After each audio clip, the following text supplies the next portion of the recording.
Streaming from Oklahoma's own digital studio, this is OU Football Update, brought to you by Brahms.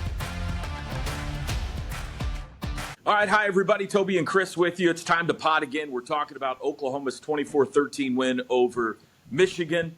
2-0 on the year, impressive primetime national TV audience. Chris, that was if you're a Sooner fan, that was a lot of fun. Yep, and Mateer and that offense was so exciting to watch, Toby. But I think we should start by looking at that defense, because the defense just looked absolutely dominant physically, scheme-wise. Every single phase of the game, that defense looked dominant, aside from the first play of the second half. Well, I agree with you. What jumped out at you on the defensive side of the ball? Well, Kendall Daniels made a few plays where you go, okay, that's what we've been looking for. That's the potential that they knew he had. And just wait. And the more comfortable he gets in the defense, the better it's going to be. And then Robert Spears-Jennings, Toby, they were dedicated. We've talked about it. OU is dedicated to stopping the run on Saturday. And they did it well, but they did it by bringing their safeties in the box. Robert Spears-Jennings looked like a linebacker. He was meeting blockers. He was meeting pullers. He was making tackles at or within 2 yards of the line of scrimmage. He went in there with the mindset to be physical and just absolutely tore it up. How about you? A couple of things that jumped out at me. You know, you went into this game saying, if Oklahoma can slow down the Michigan run game, put them in 3rd and long, they can make life difficult on Bryce Underwood. Mm-hmm. Other than the one play, they did that. They took away the run game from Michigan. If you add up the other plays, besides the 75-yard run, Michigan had 31 carries for 71 yards. That's 2.3 yards per carry. This is Michigan. Yeah. So that is outstanding. David Stone's coming on. Mm-hmm. He's a 5-star. I know that last year some people were a little bit disappointed maybe that he wasn't a big factor as a freshman. Be disappointed no more. Here he comes. He's starting to throw guys around and figure it out. And I don't know if we're going to talk about Cortland. Huge. Yeah. The 0, I think, makes him look bigger. And I guess we're going to talk about Cortland Guillory all year, but my goodness, the freshman has been tremendous. He doesn't look like a freshman. He, anytime Michigan tried to throw the ball, the Sooners had him sniffed out pretty good, and especially Guillory. So all around, just a tremendous defensive effort. Yeah, Toby, on the Guillory thing, you saw the confidence, because there were multiple times and Venables' schemes look like an NFL defense already. They'll put all 7 guys on the line, and you don't know who's coming, who's going.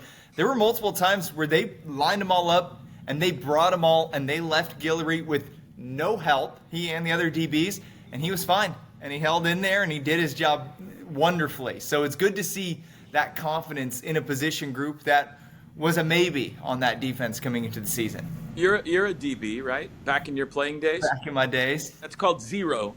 When they go zero, they bring everybody, all the DBs are on an island. How did you like that when they went zero back in your playing? You had no help. Yeah, I mean, it depends on how good your pass rush is, right? If they're getting to the quarterback, it's great. You can play aggressive. Yeah. You can jump on first cut of everything. But if your pass rush can't get to the quarterback, zero coverage. Yeah, the 0 literally is for how many people you have helping you, and there is no one back there. Also, did you see the corner blitz for Guillory? He had a hurry on Bryce. So that was cool to see them using him in that way in just his second college game.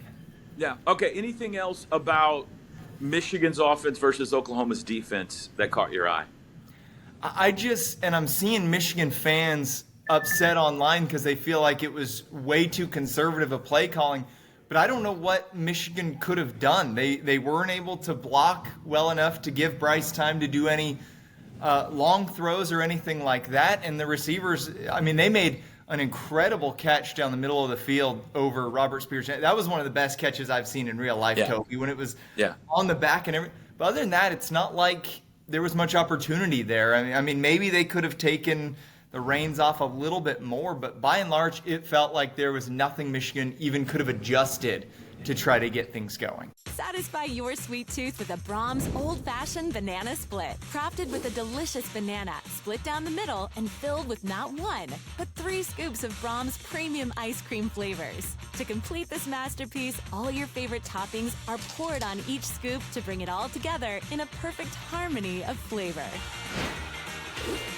Treat yourself to an old-fashioned banana split at Brahms, where every spoonful leaves you wanting more.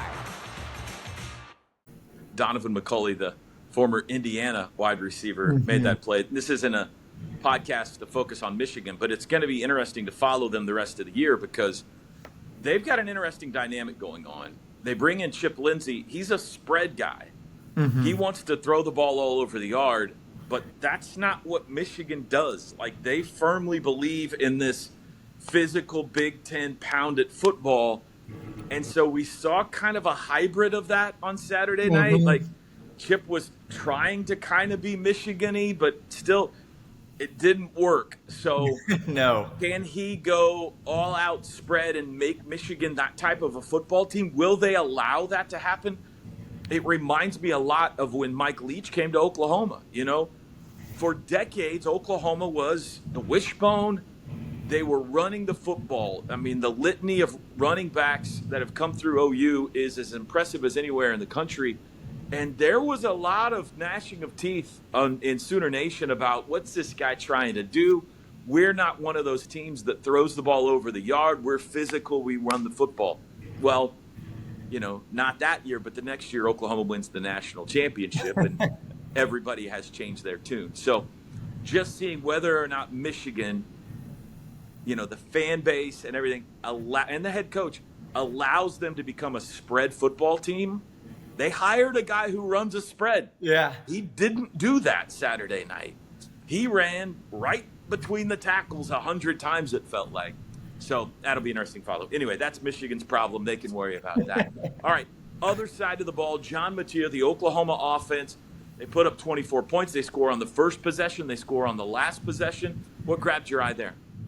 And it was, again, what we saw week 1. When the offense is in rhythm, man, it looks good. It makes the defense look helpless, like those OU offenses of 5 to 10 years ago in that range where it's like, you know, they're just in a rhythm. You stop this, they're just going to hit this elsewhere.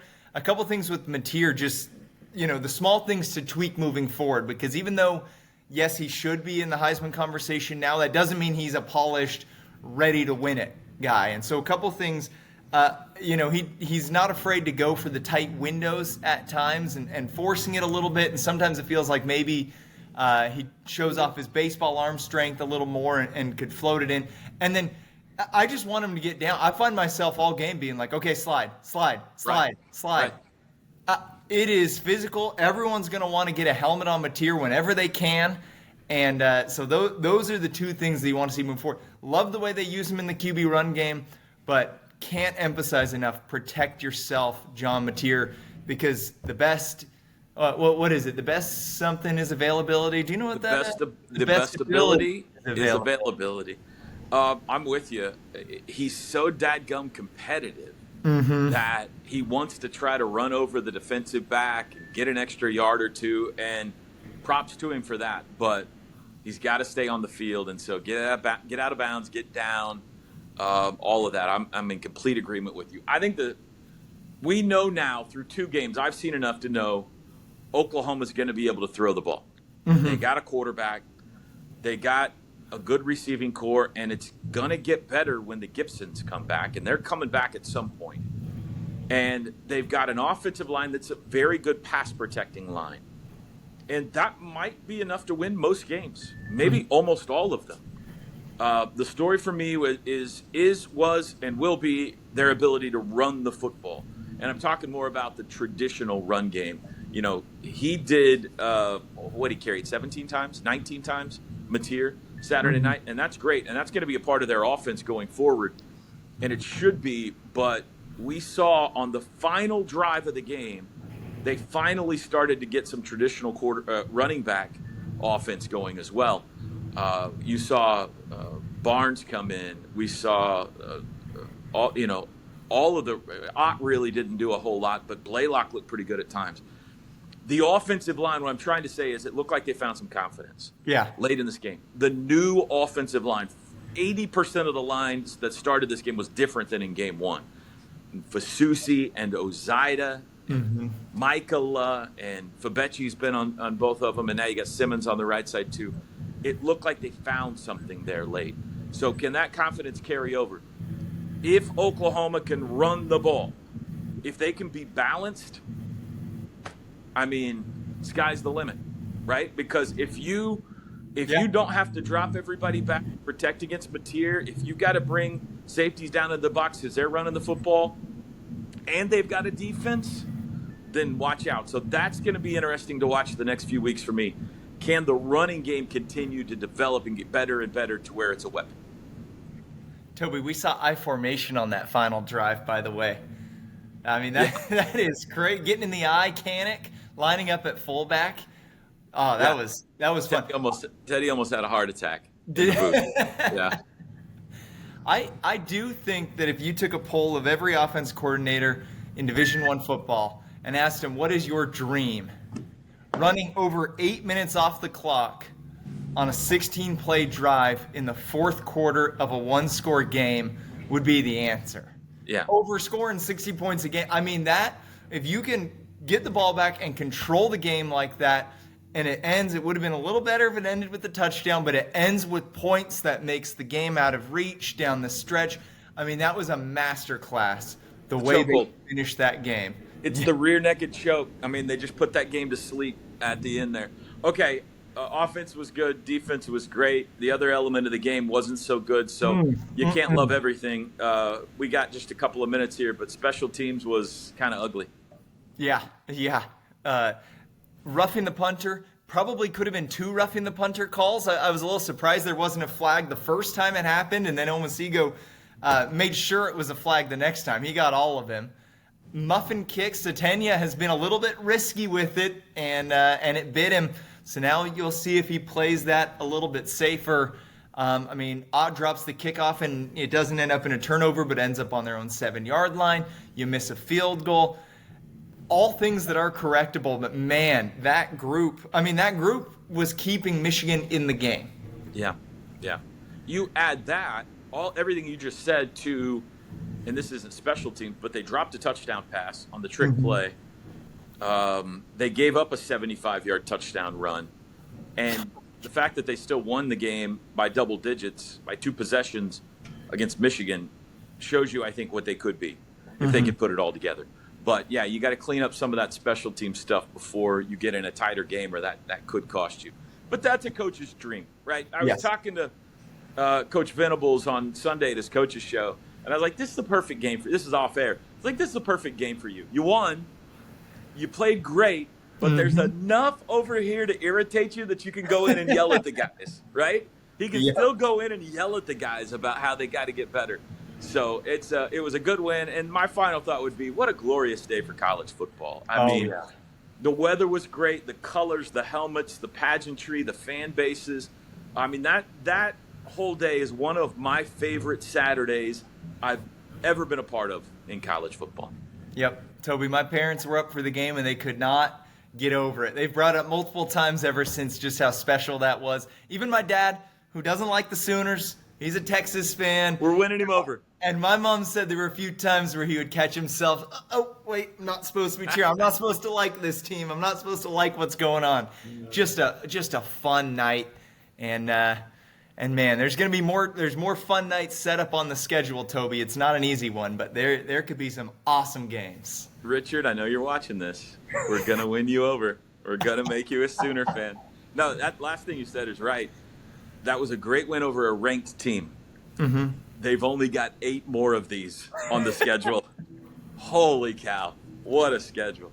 Next up, Temple. Hey, Chris and I will be back with you midweek. We'll be breaking down what Brent Venables and Ben Arbuckle had to say in their weekly press conference as they get ready to head to Philadelphia to take on the Owls. First road game of the year. That's it for us for now. We'll see you next time. Thank you for watching this Oklahoma Zone digital studio stream. Stay with News 9, online and on television anytime for the latest news, weather, and sports.